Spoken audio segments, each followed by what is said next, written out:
आइए जानते हैं शारदीय नवरात्रि के बारे में। घट स्थापना कब है, व्रत पूजा के विषय में, और माता की सवारी इस बार किस पर आ रही है और किस पर जा रही है। इस बार शारदीय नवरात्रि 3 अक्टूबर से शुरू है। दिन पड़ेगा गुरुवार।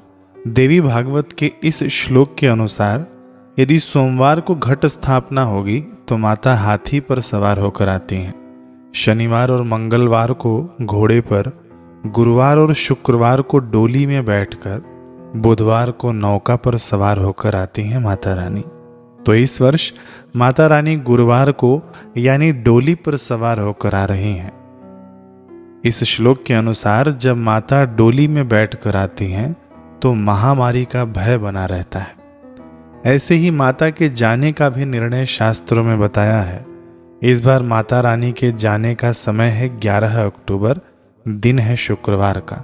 तो इस श्लोक के अनुसार माता रानी जब शुक्रवार को जाती हैं तो हाथी उनकी सवारी होती है, जिससे भूमंडल पर बारिश खूब ज़्यादा होती है। तो आइए अब जानते हैं घट स्थापना का शुभ मुहूर्त। नवरात्रि का घट स्थापना 3 अक्टूबर को होगा।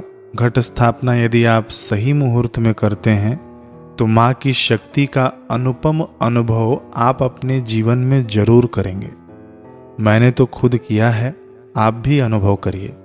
घट स्थापना तो जरूर सभी को करना ही चाहिए। जो लोग 1 दिन का उपवास करते हैं तो भी करना चाहिए, 3 दिन का उपवास करते हैं तो भी, और यदि 9 दिन का आप उपवास करते हैं तो भी आपको घट स्थापना यत्न पूर्वक करनी चाहिए। घट स्थापना करने से जो ये 9 दिन में ब्रह्मांडीय सात्विक तरंगे, पॉजिटिव एनर्जी जो फ्लो होती है, घूमती है, वह घट उस एनर्जी को आकर्षित करता है, केंद्रित करता है, और हमारे घर की लाइफ की नेगेटिविटी खत्म होने में बहुत सहायता करती है। तो जो लोग घट स्थापना करते हैं उनको तो साधुवाद है, और जो लोग नहीं करते हैं वे लोग जरूर करें। लोग डरते हैं कि हम कलश रखेंगे तो हमको खाने पीने में संयम रखना होगा, नियम पालना पड़ेगा। तो देखिए 9 दिन ही तो करना है। आपके पूरे जीवन में से अगर वर्ष में 9 दिन यदि आप साधना में बिता देते हैं तो आप कौन सी बड़ी बात कर रहे हैं। मैं कहूँगा कि आप डरते क्यों हैं।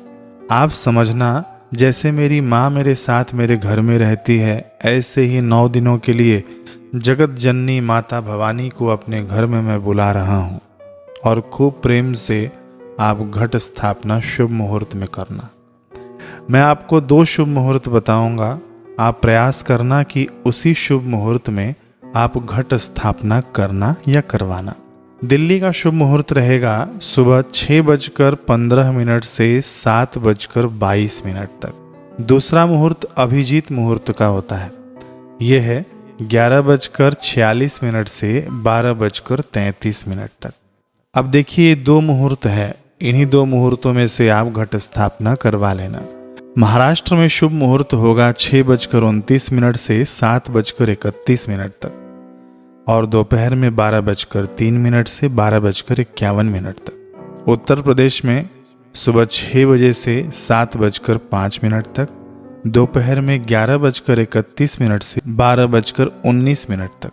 बिहार में सुबह 5:43 से 6:47 तक, दोपहर में 11:14 से 12:02 तक। गोवा में सुबह 6:25 से 7:25 तक, दोपहर में 12 बजे से 12:47 तक।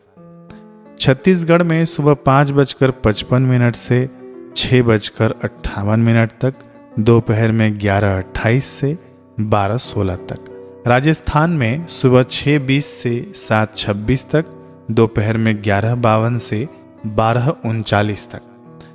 हिमाचल प्रदेश में सुबह 6:17 से 7:25 तक, दोपहर में 11:47 से 12:34 तक।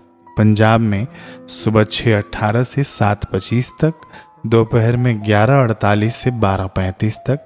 पश्चिम बंगाल में सुबह 5:29 से 6:32 तक, और दोपहर में 11:01 से 11:49 तक। ये सभी शुभ मुहूर्त हैं। इसी 2 समय में आप घट स्थापना कीजिएगा। घट स्थापना की सरल विधि का वीडियो अपने इसी चैनल पर आ गया है, लिंक डिस्क्रिप्शन में आपको मिल जाएगा। आप उस वीडियो को देखकर बड़ी ही सरलता से घर पर ही घट स्थापना खुद से कर सकते हैं। देख लीजिएगा वो वीडियो। ये नवरात्रि 11 तारीख तक रहेगी, तो नवरात्रि में आप यथासंभव व्रत उपवास रखना। यदि व्रत उपवास नहीं रख सकते हैं तो संयमित आहार लेना, एक टाइम भोजन करके रह सकते हैं तो सबसे उत्तम। यदि आप व्रत उपवास नहीं करते हैं तो यदि आप व्रत उपवास करते हैं तो बाजार की चीज वस्तु आप खाने से बचना, जो उपवास के नाम पर बाजार में बिकते हैं उनसे आप सावधान रहना। फल, दूध, मखाने आदि सात्विक चीजों का सेवन करना। नवरात्रि में तली हुई चीजें नहीं खाई जाती है, इस बात का बिल्कुल ध्यान देना। फिर से मैं इस लाइन को रिपीट करूंगा, नवरात्रि में तली हुई चीजें आप मत खाना। भोजन में लहसुन, प्याज आदि सभी का त्याग करना है। और इम्पोर्टेंट बात, यदि आप व्रत उपवास करते हैं तो भी, नहीं करते हैं तो भी, इस स्थिति में मैं आप सभी के लिए एक नवरात्रि की स्पेशल साधना लेकर आया हूं। कुमकुम की साधना है। माता रानी का अभिषेक करना है कुमकुम से। कुमकुम में वो शक्ति होती है कि दैवी शक्ति को अत्यधिक केंद्रित करती है। ये साधना खास करके महाराष्ट्र में चलती भी है, आज भी चलती है। तो इस पर मैंने वीडियो बनाया है, मैं जल्दी ही इसे अपलोड कर दूंगा, लिंक आपको डिस्क्रिप्शन में मिल जाएगा। तो कैसा भी व्यक्ति दुखी हो, परेशान हो, तो माँ की ये वाली साधना आप नवरात्रि में करना। कुमकुम से अभिषेक करना है माँ को 1000 नामों द्वारा, दुर्गा देवी के नामों द्वारा। और मैं बोलूँगा कि केवल दुख हो तभी आप ये अभिषेक करना, तो ये बात सही नहीं है। आप प्रेम के लिए, भक्ति के लिए भी आप माता का अभिषेक कर सकते हैं।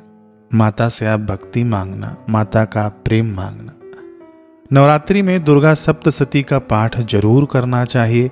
यदि आप नहीं कर सकते हैं तो मैंने सुविधा के लिए इस पाठ को रिकॉर्ड भी कर लिया है, 1-2 दिन में मैं उसे अपलोड कर दूंगा। आप पे करके सप्तशती का पाठ आप सहजता से सुन सकते हैं। तो मैंने संपूर्ण पाठ रिकॉर्ड कर लिया है, 1-2 दिन में ये भी पाठ आ जाएगा।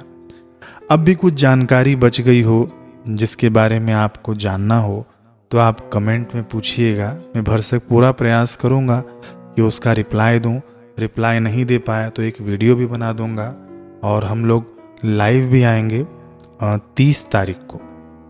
30 तारीख को हम लोग लाइव भी मिलते हैं। उसके अंदर आप नवरात्रि विषयक प्रश्न पूछ सकते हैं, और जो सर्वपितृ अमावस्या जो आने वाली है 2 तारीख को, उस विषय पर भी आप प्रश्न पूछ सकते हैं। ऐसे ही तिथि त्योहारों के लिए आप बने रहिएगा इस चैनल पर, और दोबारा मिलना है तो सब्सक्राइब करके जाइएगा। मिलते हैं अगले वीडियो में। हरे कृष्ण।